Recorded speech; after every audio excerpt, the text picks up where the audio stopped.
Bem-vindos a mais uma edição do InventCast, a plataforma de comunicação da Invent Cloud para com o mercado. Falamos de assuntos de finanças, tecnologia e muito mais.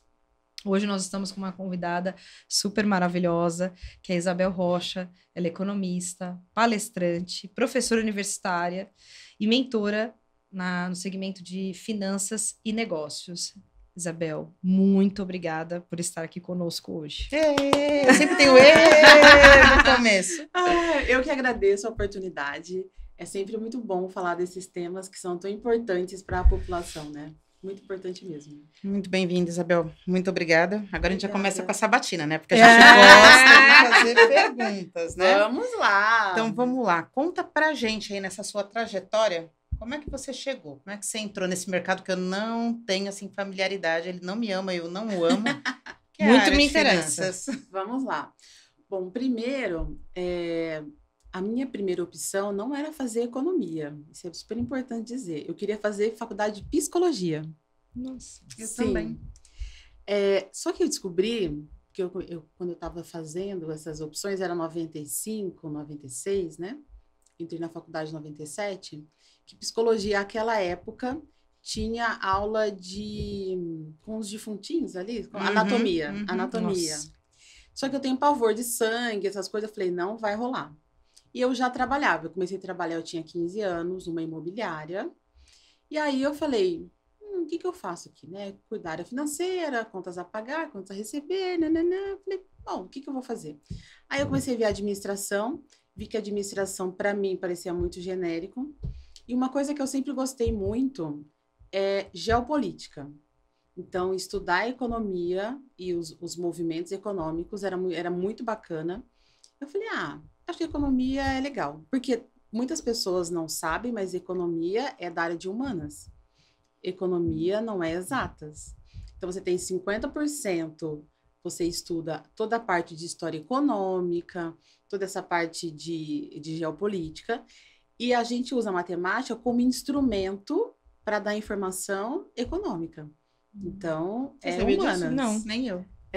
Economia é uma ciência humana, a gente tem que lembrar disso. Então, eu falei, economia. Então, eu resolvi fazer faculdade de economia. Então, e é algo que eu sempre era apaixonada, assim, né? Eu gostava muito de ver na televisão aquele pessoal na Bolsa de Valores, sabe? Quem é um pouco mais velho vai lembrar que tinha o open market, o pessoal ficava compra, venda, mexendo para cima e para baixo, que agora não existe mais. Eu adorava aquilo. Eu falei, acho legal. Então, eu resolvi fazer faculdade de economia. Foi muito bacana. Foi aí que começou sua paixão por finanças e tudo mais. Sim, foi aí que começou. Mas eu acho que antes disso, assim, uma coisa que para mim sempre foi muito importante foi a minha família, assim, sabe? Porque a gente vem de uma família super pobre, né? Assim, meu pai trabalhava como segurança e fazia outros serviços, assim, para ele conseguir, né, sustentar a gente. Sou eu e mais 2 irmãos, eu sou mais velha. Meu pai carpia quintal, arrancava árvore, fazia piscina, enfim. Minha mãe era costureira. Então, assim, sempre o dinheiro muito justo. E eu sempre fiquei olhando, assim, minha mãe tinha um caderninho, gente, que ela tem até hoje, tá? Que ela anota as contas, assim, aí tem uma pastinha das contas pagas e as contas sempre não pagas. Olha que organização, né? Super organizada. Um dia eu fui dessas. E aí eu ficava olhando, falando, gente, como que ela consegue? E sempre, nunca sobrou dinheiro, assim, ela guardava o dinheirinho que sobravam aqui, fazendo as coisinhas ali. Então, para mim, sempre foi muito interessante isso. E a minha mãe sempre se interessou por essas questões. Assim, ele sempre lia muito jornal, muita revista. Então, foi algo que foi muito, muito de dentro de casa também, essa questão, né? Então, foi bem importante. Aí veio de um interesse dentro de casa, assim, por admiração que você tinha dos seus pais. Sim. Pela anatomia que você não queria fazer de jeito nenhum. De forma alguma. Conheceu a área de economia, que é uma ciência humana. Já aprendi alguma coisa hoje. Isso aí. Daí, desse ponto, até chegar hoje, é uma mentora na área econômica. Conta pra gente. Nossa, muito bom. Na realidade, foram anos aí de caminhada, né? Eu comecei a minha carreira trabalhando como estagiária na Caixa Econômica Federal. Depois eu trabalhei em algumas construtoras, porque na Caixa Federal eu trabalhava nessa área de financiamento imobiliário, então eu tinha bastante experiência nessa área. Eu olhava aquilo e falava, ô, dó. Mais um entrando numa... Não, duro que é bem interessante. Eu acompanhava muitas obras, sabe assim? Então, essas coisas são bem familiares, assim, para mim. E aí depois eu fui trabalhar com fundo de pensão. Fundo de pensão é aquela previdência privada que as empresas oferecem, né? Foi aí que começou o meu interesse com a educação financeira. Porque, na realidade, o fundo de pensão, sendo uma previdência de longo prazo, muitas pessoas ficavam perguntando, mas quando que eu vou receber? Como que eu vou receber esse dinheiro? Ele está rendendo mesmo? Então, e veio uma legislação da Previc, que é o órgão que regulamenta os fundos de pensão, para que a gente desse educação financeira para aquelas pessoas que estavam na empresa. Era uma obrigação. Então, eu comecei a estudar mais esse mundo da educação financeira. Então, foram mais de quase 10 anos trabalhando neste fundo de pensão. E aí, comecei esse trabalho. O que eu mais adorava era ir para a fábrica. Era uma fábrica que eu trabalhava.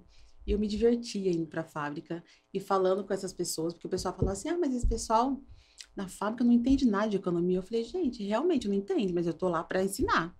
Porque se eles estão na empresa, a gente oferece um plano de previdência. Como que eu não vou explicar sobre esse assunto? Tem que explicar. Realmente não sabe? Tem que explicar. E aí foi bem interessante esse processo, porque as pessoas começam a ver os resultados. Então, o pessoal fala assim, Isabel, consegui comprar o material da escola dos meus filhos à vista. E são coisas simples, assim, que faz sentido, né? No dia a dia, agora eu peguei o 13º, consegui pagar matrícula, não fiquei devendo nada. Entrei o ano sem dívida. Então, essas questões são familiares para mim, né, na minha infância, e que faz todo sentido, né, para as pessoas conseguirem resolver essas questões, né. E aí, durante alguns anos, eu fiz esse trabalho. Depois fui trabalhar na área com RH e remuneração e benefícios. Mas a educação financeira nunca saiu de mim. E aí, quando eu fui fazer o mestrado, eu comecei a estudar uma área nova da economia, que são as finanças comportamentais, que é uma área que começou em 2002, quando um psicólogo, Daniel Kahneman, ganhou o Prêmio Nobel de Economia. Porque a economia tradicional diz que nós tomamos decisões econômicas de forma racional. Mas não é, né, gente? Sabemos que não é. Não é isso. Não. Eu sou um exemplo disso, que não. Nós sabemos Acho que a gente pode fazer um negócio aqui. O que não fazer na economia. Eu não sou mentora nesse assunto, porque olha que eu gasto. E na emoção mesmo. Na Quando emoção, você vê, você já passou o cartão. Já... É isso. E aí, eu fui estudar essa área da economia, são as finanças comportamentais. E lá no mestrado, eu comecei a estudar uma área que é a preparação para a aposentadoria. Porque a gente não tem no Brasil uma cultura de pensar nesse futuro. Não tem. Até considerando a nossa memória inflacionária, né? Porque até ontem a gente tinha uma inflação de 80% ao ano. Então, o que a gente ganhava hoje tinha que comprar amanhã, porque realmente senão não conseguia comprar as coisas, né? Isso mudou desde 94, considerando a entrada do Plano Real, vem mudando de processo, mas ainda é muito recente você pensar, né? Uhum. Então, a nossa memória inflacionária é muito maior. E aí, eu comecei a estudar esse processo. Então, hoje, eu tenho essa especialidade em finanças comportamentais. Então, estudar o comportamento das pessoas, especialmente nessa preparação para a aposentadoria, que realmente é novo e a gente precisa pensar, até porque estamos vivendo muito mais, né, gente? Com certeza. A longevidade é algo que está aí, né? Tanto pela ciência, né? Então, a gente observa que a gente está vivendo o que era antes 70 anos, hoje é 80. Minha avó vai fazer 92, tá, gente? Firme Parabéns. forte. Né? Manda um beijo pra ela. Beijo, vó! A minha avó Ivone, que faz 92 anos esse ano. Nossa, fofa. parabéns. Parabéns, dona Ivone. Não é, gente? Então, é isso, né? E como que vive até essa idade? Eu preciso ter plano de saúde. Caríssimo. Eu preciso comprar remédio, né? Assim, faz parte desse processo, não tem jeito. Então, é essa questão que a gente precisa pensar quando a gente pensa em aposentadoria. E uma questão importante é quando a gente fala de aposentadoria hoje, as pessoas pensam o quê? O velhinho aposentado com os chinelinhos, né? Gente, eu não vou falar da minha família, né? O meu pai vai fazer 76. Ele vai à academia 3 vezes por semana. Tá ficando com o abdômen tanquinho, assim, sabe? Gente, é muito divertido. E ele, eu tô chique. Ele fala assim, eu tô chique. Que legal. E 76 anos. Então, assim, É isso, quando eu falo de aposentadoria, é a pessoa poder fazer essas escolhas, né? Assim, como que ele vai chegar dessa forma? 76 anos, a minha avó com 92, precisa pensar nisso, e a gente não pensa, né? Não pensa. A gente acha que o mundo vai acabar amanhã, mas aí o mundo não acaba... E a dívida chega. E a dívida chega e tem que pagar o boleto. É isso mesmo. Não, e você falou num ponto muito interessante, porque você também acaba aumentando o padrão de vida e quando chegar lá? Exato. Né? Como que você vai conseguir manter? Exato. Se você ainda tiver muitas dívidas, principalmente financiamentos de longuíssimo prazo. A gente tem um momento que precisa fazer isso, não tem jeito. Por exemplo, eu preciso comprar uma casa. Vai fazer o financiamento de 20, 25. Sim. Mas eu tenho que chegar aos 70 com essas questões resolvidas, né? Esses financiamentos de longuíssimo prazo para a gente conseguir viver, né? Pagar o plano de saúde. Eu sempre falo, sabe o que eu quero? Eu não quero ser rica, não. Eu quero ter dinheiro para continuar fazendo o que eu faço hoje, que é ir ao teatro todo final de semana. Eu amo ir ao teatro. Que legal. Ir ao teatro e a show todo final de semana. Pagar meu plano de saúde. E viajar uma vez por ano. Gente, é isso. Isso. Comer, sair para restaurante. Não precisa de muita coisa, né?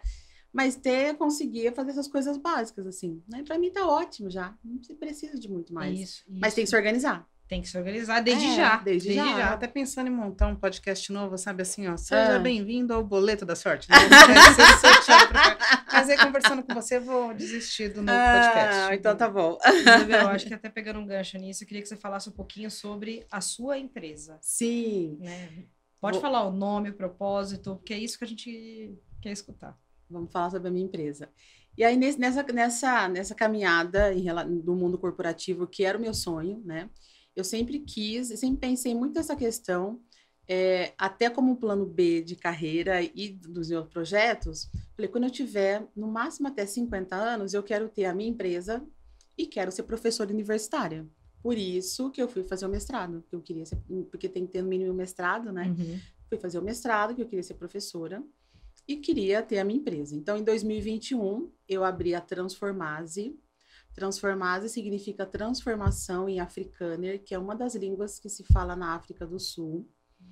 E a ideia era ter essa questão de ser uma empreendedora negra, isso não tem como fugir desse propósito. E aí eu comecei a minha empresa lá em 2021, no meio da pandemia, primeiro com o objetivo de falar para a população marginalizada, né, a população preta, as pessoas pobres, falar o que é economia, porque, gente, as pessoas acham que a economia é do outro mundo, mas não, é a inflação que está assolando o nosso bolso aqui, comprando coisa que está muito caro, arroz, feijão, isso é economia, né? Então, não são coisas rebuscadas, são coisas do dia a dia. Então, eu comecei fazendo postagens no Instagram sobre esse assunto, que é a inflação, o que é taxa de juros, como isso afeta a nossa vida. Em 2022, ainda conciliando, né, tanto a faculdade quanto a vida corporativa, comecei a atender pessoas, dando mentoria para pessoas, mentoria financeira. Então, tanto pessoas que estavam endividadas para se reorganizar, quanto pessoas que queriam investir, já estavam organizadas, mas não sabiam como fazer o investimento. Então, desde 2022 esse processo. E aí, ano passado, teve a oportunidade de fazer essa transição de carreira. E aí eu comecei realmente a ficar 100% na minha empresa e dando aula. Então, aí eu falei, tem que pensar em alternativas, né, para eu conseguir aí sustentar a minha empresa. E eu gosto muito de dar aula, então eu falei, quero fazer as palestras de educação financeira. Então, o que eu faço hoje?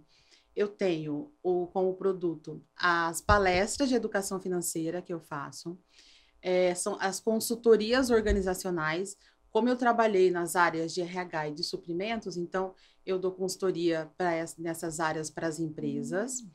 E tem também uma assessoria assessoria financeira.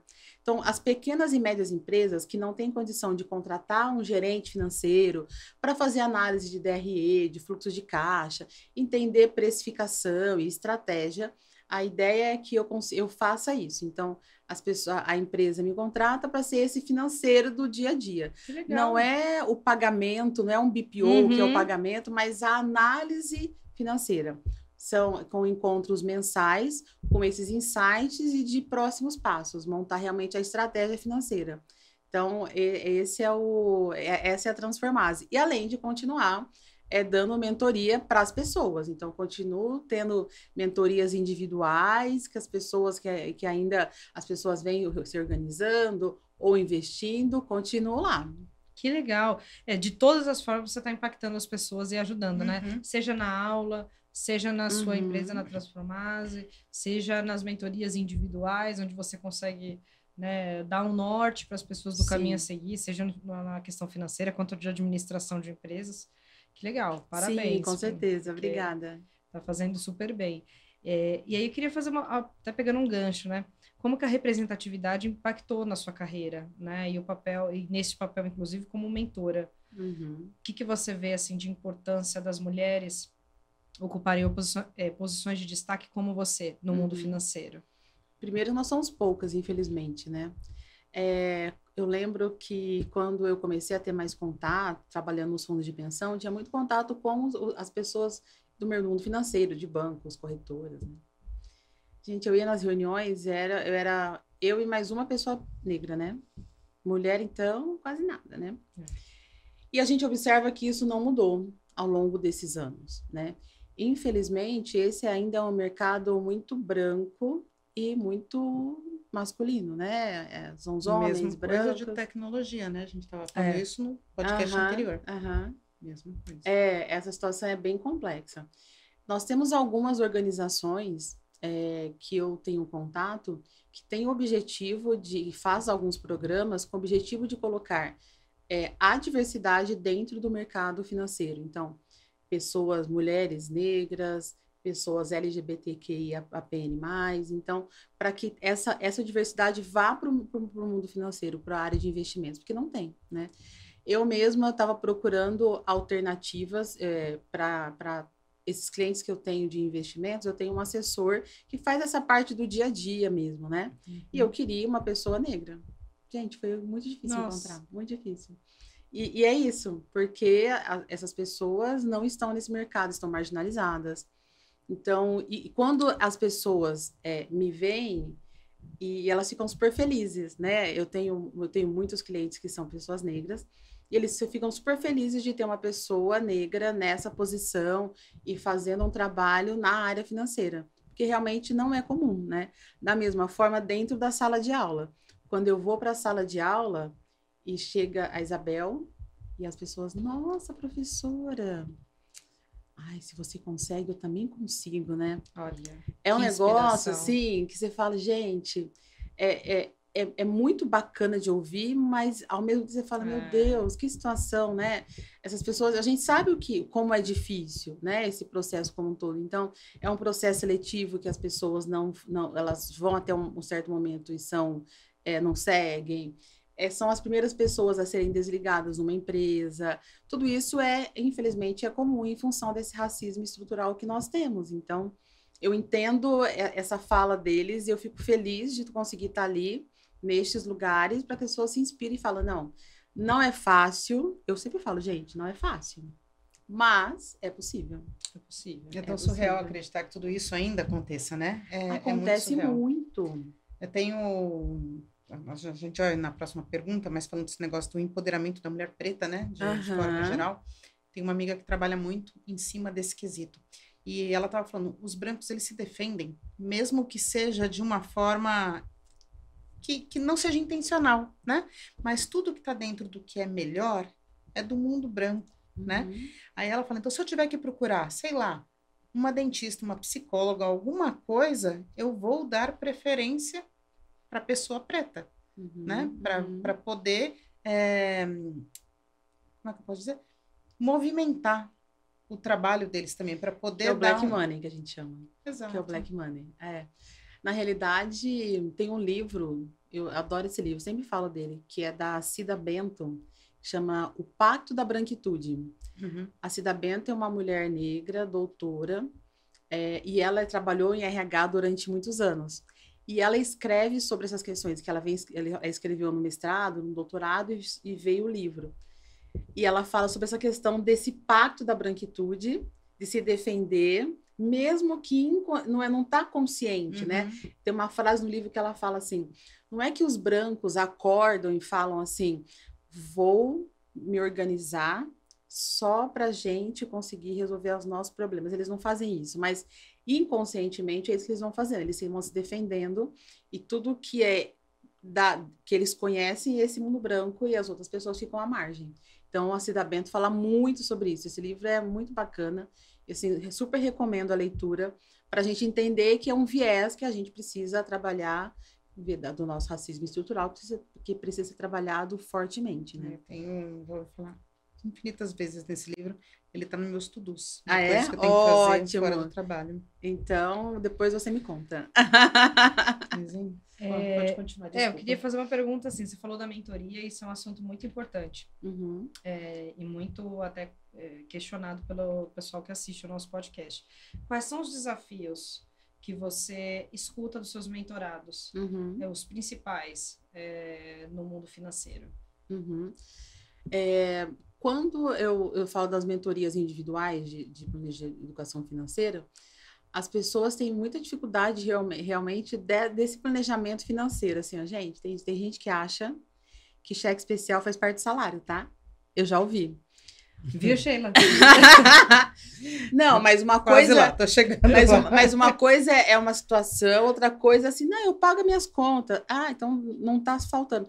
Não, eu uso o cheque especial inteiro. Eu falei, não, então não tá sobrando, então tá faltando mesmo. Tá faltando então a gente ouve coisas desse tipo por conta dessa cultura que a gente tem de não planejar. E uma coisa interessante que é quando a gente começa esse processo, eu dou sempre umas tarefinhas, né? Então, o que a gente precisa reduzir, precisa melhorar para conseguir realmente mudar esse processo. E é muito rápido essa mudança, quando ele começa a fazer esse processo de uma forma bastante com afinco ali, em 6, 7 meses a gente consegue fazer uma mudança. E a pessoa começa a perceber que ela não deixou de fazer absolutamente nada do que ela fazia antes, ela só está fazendo com mais consciência e agora está sobrando dinheiro. E essa é a diferença. Não é não fazer, porque a gente acha que educação financeira, quando a gente pensa nessa questão, eu vou deixar de gastar. Não, eu vou só dar um passo para trás, me organizar para gastar da forma adequada. Então, coisas simples. Supermercado. Às vezes a gente vai no supermercado e a gente não sabe quanto que... Eu pergunto assim, quanto você gasta no supermercado por mês? Não sei. Muito bem. Aí eu falo, a sua lição de casa é ir ao mercado com uma lista e tentar ir no máximo 2 vezes por mês. Isso. Só aí a diferença é gigante. É gigante mesmo. Por quê? Da última vez, inclusive, fiz até a lista, mas esqueci de levar. Não adiantou muito. Aí você compra muito mais mesmo. Eu sei que eu sou prova disso, que eu faço tudo cerrado, tá? Eu vou sair de casa e falo, tem que comprar amaciante e alguma coisa. Chego lá, é um carrinho enorme com um monte de coisas que eu nem precisava. Precisava. É isso. Que eu também preciso. Não pode ir pro mercado com fome. Não. Né? Porque eu não já... Pode. Não pode. Se chegar em casa e fizer isso aqui, ó, aí vai levando. Aí já foi, né? Então, esse processo é bem interessante. Então, assim, esse é um desafio enorme da mudança de cultura. Uma outra mentoria que eu faço, eu sou mentora de negócios numa aceleradora, onde eu sou mentora de pequenas empresas, de MEI, né? É um trabalho voluntário super bacana, porque tem coisas básicas que, às vezes, quem está começando a empreender, eles não sabem. Então, precificação, como vai precificar aquele seu produto ou serviço, como que eu vou organizar o caixa, como que eu vou separar o meu dinheiro, o dinheiro da empresa. São coisas básicas que fazem muita diferença. O tamanho... Tinha uma pessoa que ela fazia sabonetes artesanais e ela achava que o valor estava muito alto. Eu falei, tá, por que você não faz um sabonete? E ela não estava conseguindo vender, ela queria vender para outras pessoas, né? Não só para classe A e B. Então, já que é um sabonete que é para dar de presente, faz um sabonete com uma gramagem, não lembro o nome que fala agora, menor. E aí você consegue fazer mais acessível, Isso. né? Que é presente. Uhum. Ela, Isabel, nunca tinha pensado nisso e deu certo. Então, diminui o tamanho da olha. forminha, né? Diminui o tamanho. mas é com esse objetivo de Uhum. atender outras, Reduzir e o reduzir custo. o custo e ela conseguir atender essa população, porque é um Isso. presente, é um sabonete Sim. que é para presente, não é ali Sim. pra você usar no dia a dia, né? E ela falou, nossa, nunca tinha pensado nisso. Então, são detalhes como esses de estratégia que a gente consegue fazer nesse processo da mentoria. Então, a dificuldade dessas pessoas ao empreender é não ter as noções básicas de empreendedorismo. Então, isso é muito importante. Então, quando você vai empreender, eu sempre falo, gente, nós temos no Brasil o Sebrae, por exemplo, que oferece diversos cursos sobre empreendedorismo, sobre essa questão financeira, gestão financeira, de fluxo de caixa, todos de graça, né? Mesmo. Então, é super bacana. E aí, porque se eu não souber fazer isso, meu negócio vai quebrar. Vai. Invariavelmente vai quebrar. Então, é importante ter esse processo. Então, nas minhas mentorias dessa aceleradora, é isso que eu observo mais. Essa falta de informação dessas questões básicas do negócio. Se a gente juntar os dois últimos assuntos aí, que os dois são importantes, né? Então, eu falei de consciência econômica, né? Vamos dizer assim. Falei de a marginalização de uma parte da população. Sim. Vamos juntar os dois. Como é que fica isso? Nossa, isso é pior ainda, né? Na realidade, o que a gente consegue observar é que uma parte da população, ela não está nem no mercado financeiro, né? Então, assim, ela está à margem mesmo, até de chegar até um Sebrae. Tem gente que não sabe como funciona, porque a gente acha que o celular, que a internet hoje chega para todo mundo, e não é uma verdade, né? No último censo, mostrou que que nós temos hoje 84% da população que tem acesso de alguma forma à internet. O que é de alguma forma não é como a gente está acostumado, o negócio ali na nossa mão. E apesar disso, o acesso é limitado. Então, eles não recebem essa informação. Então, tem pessoas que eles nem sabem o que pode fazer, que tem um Sebrae, que eles podem ir para o mercado, como que eles podem trabalhar. Então, isso é muito complicado. E a gente não tem, e pior ainda, as pesquisas, eu não tenho informações dessa pessoa. Um exemplo é uma pesquisa do Serasa, que eu até trouxe aqui para a gente falar. Ótimo. Essa pesquisa eu achei bem interessante no sentido da informação, fiquei feliz quando eu vi, né? Fala assim, a relevância das mulheres nas finanças das famílias brasileiras. Só que aí, o perfil da amostra, olha que interessante. Mulheres, idade e classe social. Não tem raça e etnia. E aí eu não consigo saber nada disso. Ou seja, é uma pesquisa que pesa e que mostra que as mulheres aqui têm o percentual que participa no mercado de finanças, né, 25%. A maioria a gente sabe que é homem, 88% participa das finanças no dia a dia, mas não tem. Então, a falta dessa estratificação também demonstra o quanto que as pessoas têm dificuldade, ainda na questão do racismo estrutural, até de conseguir falar do assunto. A gente parece que quer esconder, mas não, a gente precisa falar sobre o assunto. Então, quando a gente fala deste mercado, das mulheres negras, no mercado de finanças, no mercado econômico, são poucas. A gente tem, eu encontrei em 2020, um grupo que chama REP, que é uma rede de economistas pretos e pretas. Olha. Só tem economistas pretos. E foi um questionamento da minha irmã. Eu estava falando sobre essa questão, a Eliane falou assim, Isabel, mas quantos economistas pretos você conhece? Eu fiquei pensando, quase ninguém. Eu não conhecia nenhum, de verdade nenhum. Aí ela falou, mas deve ter um lugar onde eles estão, né? E aí eu fiquei pesquisando, descobri a REP. E é super bacana, porque a gente consegue ali falar de várias questões que assola todo mundo e a gente sempre observa isso.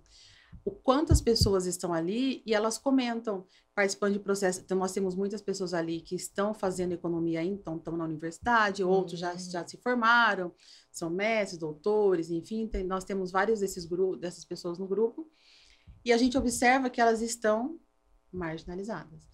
Uma das coisas que nós vimos essa semana, estava no grupo, postou uma foto de um curso de relações com investidores da FGV. Só ele. Nenhuma pessoa preta. Nossa. Nenhuma. Nós tivemos um exemplo desse, né? Num curso que a gente fez para alta gestão também. Cerca de 60 pessoas na sala. Não tinha. Nenhum. É isso. Então, tá à margem nesse sentido mesmo. E o pessoal, na hora que colocou a foto, todo mundo, gente, não tem uma pessoa negra. Uma. E na hora a gente também não tinha se tocado nisso, né? A gente foi ver justamente quando viu a foto da turma inteira. É isso. Isso, e depois, quando a gente foi fazer a análise do público feminino também, aí a gente viu que representava menos de 10% do público também. Uhum. Sim, exato.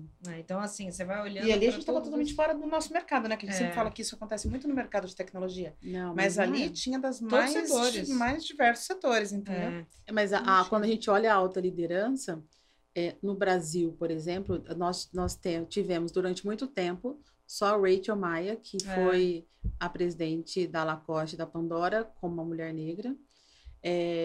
Agora, eu vi esses dias... Não vou lembrar o nome dela, uma outra mulher negra que assumiu a vice-presidente de uma empresa aqui no Brasil.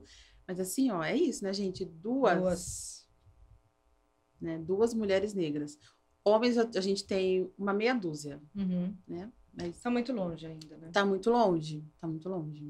E você tem visto que realmente, assim, eu vejo que tem um movimento, né? Fala-se muito, mas você tem visto isso na prática mudando mesmo? Que está tendo programa de inclusão, que as pessoas estão dando oportunidades. Ou se somente é falado porque é o assunto do momento e tem que ser falado, né? Porque isso acontece, infelizmente. Eu vou te responder numa empresa que eu trabalhava, eu estava numa reunião com os presidentes. E aí eles estavam falando muito de diversidade, muito de ISG, né? Falando de ISD. E eu perguntei, né? Falei, já que tá falando de ISD, vou perguntar sobre a diversidade, né? O que a empresa está pensando nesse processo em relação à diversidade, nananã. Aí eu ouvi do presidente da empresa. Não acreditamos em cotas. Acreditamos na meritocracia. Já dá para ver que não... Então, a gente precisa de muita coisa ainda para as pessoas entenderem o porquê precisa ter cota, o quanto as pessoas negras ficaram à margem do processo educacional, sem poder ir à escola, como era uma política, né? Então, assim, até 1940, né? Minha avó nasceu em 32, a minha avó não podia ir à escola, por exemplo, né? Porque as pessoas pretas só podiam ir à escola particular. Gente, as pessoas pretas eram pobres, como que ia pagar a escola? Não paga, né? E aí, a minha avó aprendeu a ler e escrever com as amigas dela, que moravam lá na mesma fazenda, que iam para a escola e ensinava minha avó. Então, assim, segundo os estudos, precisaria 9 gerações para que as pessoas pretas tivessem as mesmas oportunidades e a mesma ascensão social das pessoas brancas que a gente vê hoje. Entende? Então, é isso, né? Então, não é que a cota não é uma questão de necessidade, porque a gente ficou marginalizado. Sim. Né? Então, é por isso. Então, quando você ouve de um presidente de uma empresa, não acreditamos na questão das cotas, você já observa qual é o comportamento da empresa, né? E não é só essa, né? Tem várias outras que falam dessa questão. E aí, nessa mesma reunião, a pessoa falou assim, não, mas... lá na minha divisão, não tinha nenhuma mulher. Agora tem uma diretora que responde para mim.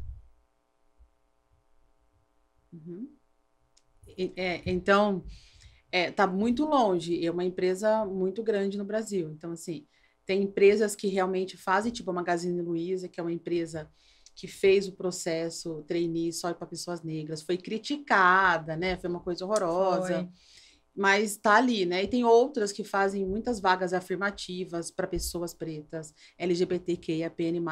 Você tem observado isso. Então, não vou dizer que não existe um movimento que tenha acontecido, mas ainda está longe de ser algo que estão todas as empresas na mesma página e conseguindo entender que é uma necessidade no processo e quanta diversidade vai trazer melhores resultados, porque as empresas querem resultados melhores fazendo as mesmas coisas.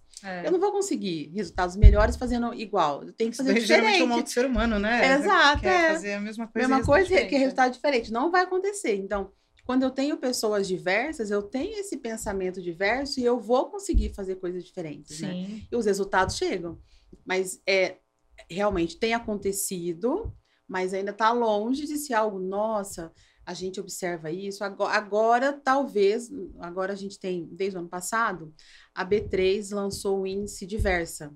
Já tem o índice Sustentabilidade e agora tem o índice Diversa. E nesse índice, para que uma empresa fique nesse índice, tem alguns pontos que ele precisa ter para conseguir entrar.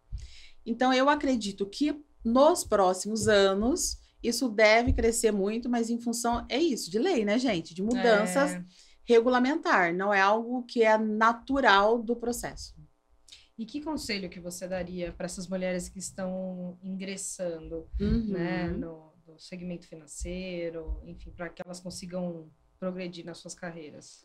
Acho que uma coisa que é super importante é elas acreditarem nesse potencial, estudarem e, principalmente, quando eu falo acreditar no potencial, e eu vou falar uma coisa que para mim foi muito importante, fazer terapia, né, gente?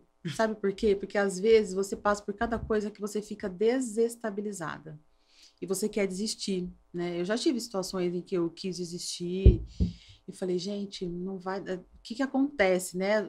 Para as pessoas acontecem, para mim não acontece.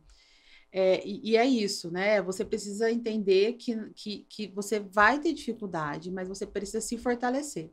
Então, fazer terapia para a gente ter esse fortalecimento é muito importante. E uma coisa boa é que a gente tem hoje vários grupos que oferecem terapias para as pessoas negras com preços populares, então isso é muito bom, né? Acho que isso é uma questão... Nossa, isso é uma novidade para mim, eu não sabia. Mim também. Tem vários, eu participo de vários grupos, né?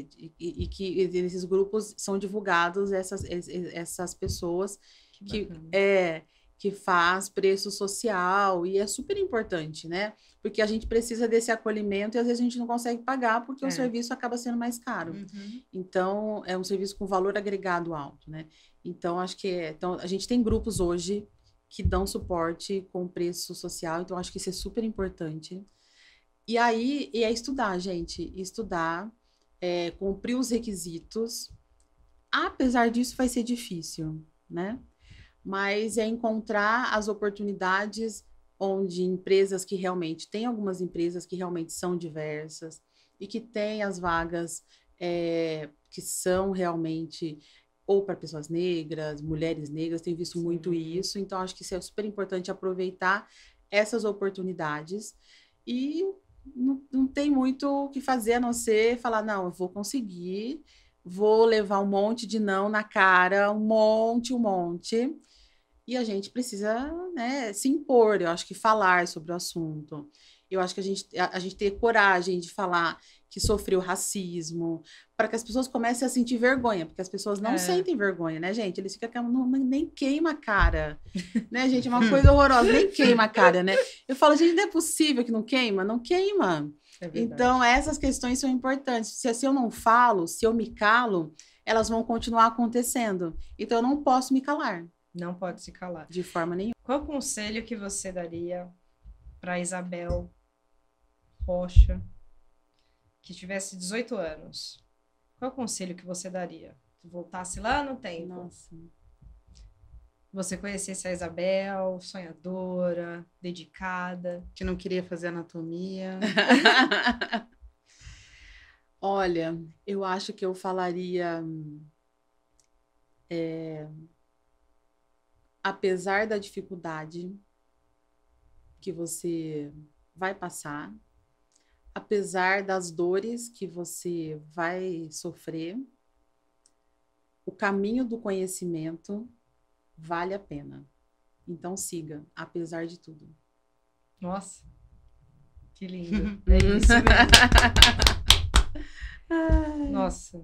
Terminamos mais um? Terminamos mais um. Isabel, não tem nem como te agradecer, porque assim, para mim, a economia foi um ponto tão pequeno aqui, eu aprendi tantas outras coisas com você hoje. Sabe assim, quando você escuta a frase certa no momento que é necessário? Obrigada. Eu que agradeço a oportunidade, assim, de poder falar sobre esse assunto.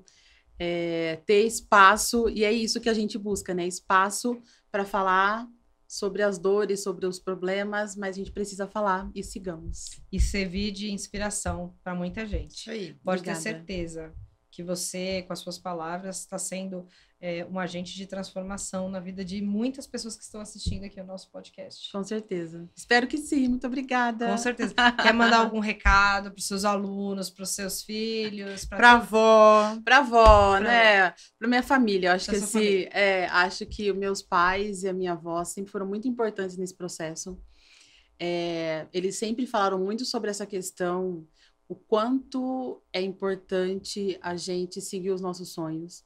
Eles sempre nos apoiaram demais, né?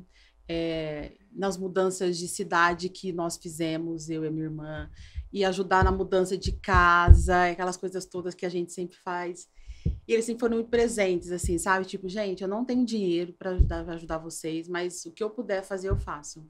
Então, isso deu muita força para a gente conseguir fazer o que a gente fez, o que a gente faz até hoje. Então, um grande beijo para o meu pai, para minha mãe e para minha avó. Que linda! Terminamos mais uma edição de um EventCast. Curtam, compartilhem, envie esse vídeo para os seus amigos ou para algum familiar. Eu tenho certeza que vai ser assim um momento muito inspirador, né, da gente ver exemplos e ver como a gente precisa mudar as nossas atitudes no dia a dia e como isso pode impactar tanto positivamente quanto negativamente no futuro das pessoas. Isso aí, gente. Vamos ser a mudança para a mudança que a gente quer no mundo. É isso aí. Até a próxima. Tchau. Beijo Obrigada. pra vocês. Tchau.